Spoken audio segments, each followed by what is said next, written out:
The 15th century was dying, its final breaths echoing through the lands. Across the vast Eurasian steppe, a new wind howled, carrying with it the whispers of change. Welcome to Cryptic Mystic Vault, where we unravel the secrets of ancient mysteries. It carried the scent of blood and the promise of chaos, a harbinger of the turmoil to come. The old order, the once mighty Timurid empire, was crumbling, its foundations eroded by time and conflict. From the ashes of this decaying empire, new powers rose, hungry for land, glory, and dominance. Among these emerging forces was one as relentless as the desert wind itself, the Uzbeks. And at their head, a man destined to become a legend, Shaybani Khan, a name that would be etched in history. Born into a world of conflict, Shaybani was a descendant of Genghis Khan himself, inheriting a legacy of conquest. He inherited not only a legacy of conquest but also of loss, a duality that shaped his destiny.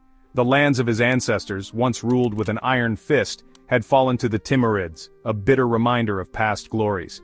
Shaybani Khan swore to reclaim his birthright, to restore the honor of his lineage.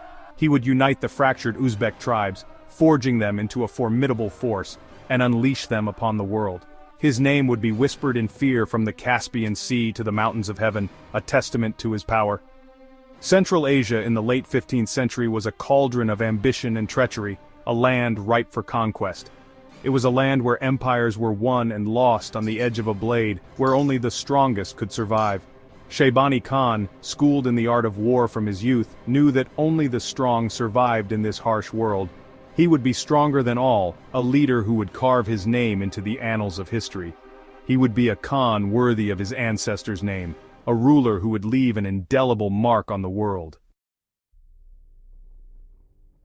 Shaybani Khan was more than just a warrior. He was a cunning strategist, a master of both the battlefield and the political arena, and a charismatic leader. He unified the often fractious Uzbek tribes, welding them into a formidable fighting force.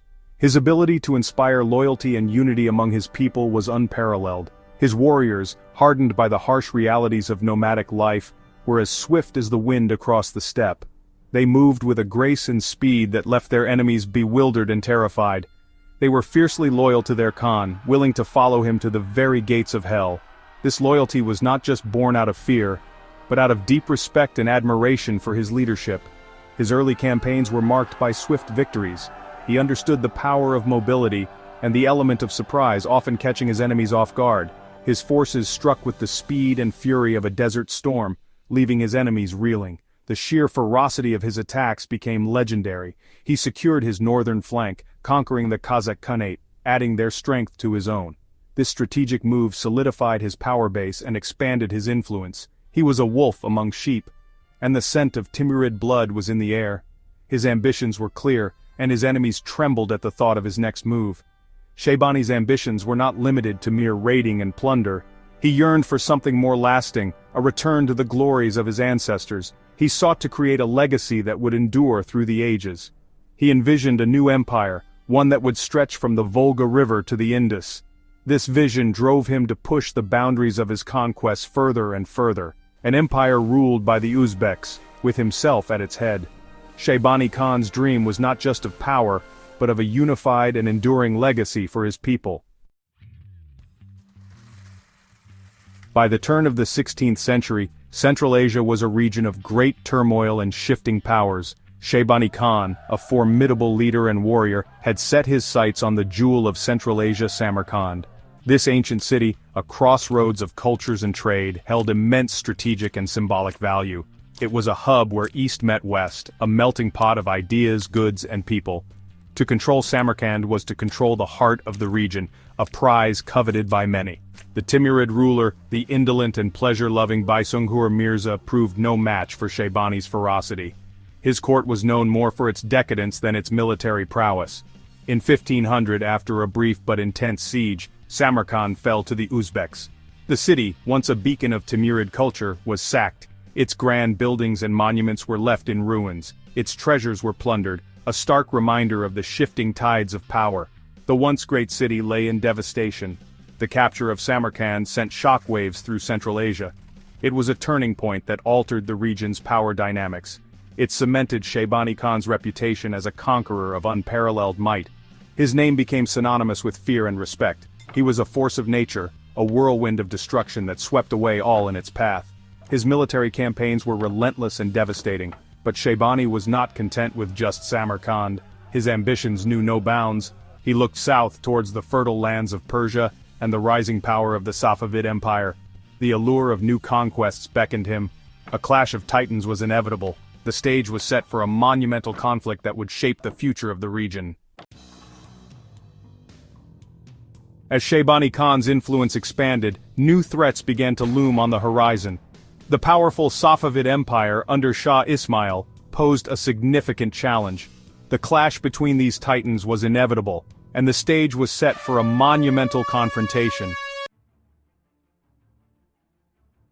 Shaybani Khan's relentless campaigns reshaped the political landscape of Central Asia. His victories were not just battles won but foundations laid for a new dynasty.